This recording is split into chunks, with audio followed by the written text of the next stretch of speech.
The elderly president in a wheelchair suddenly noticed that the child in front of him looked exactly like his own son did when he was a child. He thought this was a gift from heaven and gave him a new descendant.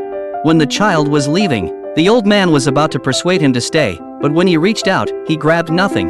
He was just about to tell his subordinates to chase after the child when his son stopped him, saying that abducting a child was illegal. Fortunately, the elderly president had a backup plan. He had just grabbed a strand of the child's hair. He told his son to lower his head, then reached out and pulled out a strand of his son's hair, which he sent to the hospital for a DNA test. Soon, the report came out, and it showed that the child was exactly the eldest young master's son. Seeing that the family had an heir to continue the line, the old man was so excited that he stood up from his wheelchair. He trembled with excitement and ordered people to search the entire city to find the child. It turned out that 6 years earlier, the child was the result of an accident between a female college student who was working a part-time job and the young master.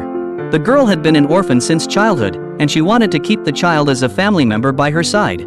That day, the child came to the hospital because of a car accident, and the doctor told her she needed 50,000 yuan for subsequent rehabilitation costs. The woman took the bill to the hit-and-run driver and happened to pass by the subordinates who were looking for the child. However, the driver thought 50,000 yuan was too much, relying on his wealth. He made things difficult for the woman and told her the insurance company would give her the money only 2 months later. The woman thought she had passed the job interview and would soon earn money, so she did not argue further. But on her first day at work, she found that her supervisor was this driver. Just as she was about to be made things difficult for, she discovered that the company's boss was that young master.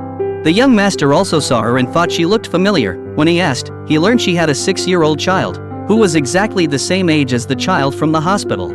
So he asked the woman to come to his office to talk. Just as the woman was about to take out the child's photo to show him, the young master's phone rang.